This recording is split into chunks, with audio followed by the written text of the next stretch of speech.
Hello friends, ఎలా ఉన్నారు? మంచిగున్నారు? నేనైతే మంచిగున్నాను. ఈరోజు ముచ్చటేందో తెలుసుకోవాలనుకుంటే ముందుగా సబ్స్క్రైబ్ చేసుకోండి. ఇదైతే మేము నంది హిల్స్‌కి వెళ్ళాం కదా, అప్పుడు తీసిందైతే ఈ వీడియో. నేను చెప్పా కదా ఆల్రెడీ లాంగ్ వీడియో అయితే పెడతాననేసి. ఇదైతే లాంగ్ వీడియో. ముందుగా నంది హిల్స్‌కి వెళ్ళేవాళ్ళు మేమైతే 3:30కి అయితే స్టార్ట్ అయినాము. అంత మార్నింగ్ అయితే స్టార్ట్ అవ్వాల్సిన అవసరం లేదు, బెంగుళూరులో ఉండేవాళ్ళైతే మాత్రం. ఎందుకంటే 60 కిలోమీటర్లే వస్తుంది. చాలా బిన్నే వెళ్ళిపోయినాం మేమైతే. మీరు ఎప్పుడైనా వెళ్ళాలనుకుంటే ఒక 4:30కి అలా స్టార్ట్ అవ్వండి, కరెక్ట్‌గా టైం సరిపోతుంది. 6:30కి అయితే అక్కడ అలో చేస్తారు. మేము వెళ్ళినప్పుడైతే ఇంకా బిన్నెనే అలో చేశారు. ఒక 5కి అలా అలో చేసింటారు మమ్మల్ని అయితే.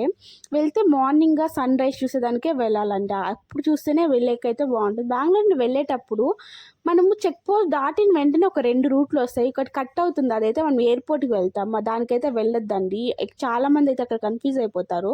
స్ట్రైట్గానే వెళ్ళండి, అదైతే కరెక్ట్ రూటు. కానీ లిటరలీ నేనైతే ఎప్పుడు కొండలకంతా వెళ్ళను. నాకు అస్సలు నచ్చదు ఈ ట్రెక్కింగు, కొండల పైనకంతా. అంటే ఎందుకంటే నేను చెప్తానే ఉంటాను మా ఫ్రెండ్స్ ఊరిని అడిగినా కానీ, ఇక మా ఊర్లో నేను ఎన్ని కావాలో ఉండే కొండలు రాండా చూపిస్తా, ఊరికే ఎందుకు అంత డబ్బులు ఖర్చు పెట్టుకోను, ఊరికే అట్లంతా పోతారు అని తిడతా ఉంటాను నేను.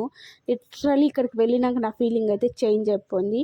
యాక్చువల్గా 3 ఇయర్స్ నుంచి అడుగుతున్నాను మా ఫ్రెండ్స్ అంతా, వెళ్దాం వెళ్దాం నంది హిల్స్ అనేసి. ఎవరు చూసినా డాడీ పోయింటి వింటే నంది హిల్స్ అంటారు.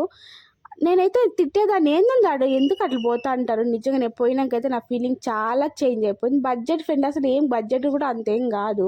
తెల్లారితో మంచులో వెళ్తుంటే అసలు అక్కడక్కడ మ్యాగీ ఉంటాయి, కానీ 80 రూపాయలు అయితే తీసుకుంటారు మ్యాగీకి అయితే.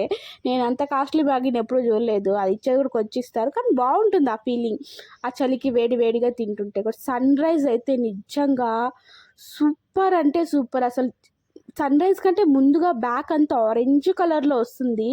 అది చూసిన వెంటనే మనం మీద వేరే కంట్రీలో ఉన్నట్లు, వేరే దేశంలో ఉన్నట్లు ఫీల్ వస్తుంది. అయితే అంత బాగుంటుంది. కొంచెం సన్ రైజ్ వస్తుంటే అందరూ ఫుల్గా అరుస్తున్నారు గట్టి గట్టిగా. అంతా బాగుంది అసలు ఆ సన్ రైజ్కి, అక్కడున్న క్లైమేట్కి. సన్ రైజ్ వచ్చిన వెంటనే మేఘాలంతా కూడా మంచులాగా అనిపిస్తుంది. అది మేఘాలో మంచు అయితే నాకైతే క్లారిటీ లేదు. కొంచెం కొండలు పైకి లేసినట్టు, మళ్ళీ ఇంకా మొత్తం ఆ మంచులాగా మళ్ళీ కొంచెం కొండలు వేసినట్టు. నిజంగా చాలా బాగుండింది. నా ఒపీనియన్ కూడా చాలా చేంజ్ అయిపోయింది. నిజంగా అలాంటి ప్లేసెస్కి వెళ్ళాలి ఇంకా లైఫ్లో కూడా, ఫ్యూచర్లో కూడా. ఇట్లా ట్రెక్కింగ్, ఇట్లా మౌంటైన్ అంత అంటే నేను నిజంగా వెళ్తాను. అంత బాగుందంటే అంత బాగుంది. ఇలాంటివన్నీ చూడాలండి.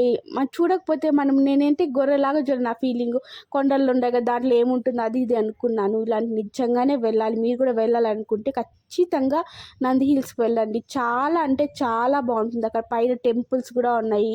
ఫుడ్ కూడా మీకు ఏం ప్రాబ్లం లేదు, పైన హోటల్స్ అంతా కూడా ఉంటాయి. కానీ కొంచెం ఎక్కువ రేట్ ఉంటుంది. అంటే ఎక్కువ రేట్ అంతేం కాదు, 80 రూపాయలు దోశ అవన్నీ కూడా 80 ఉంటాయి.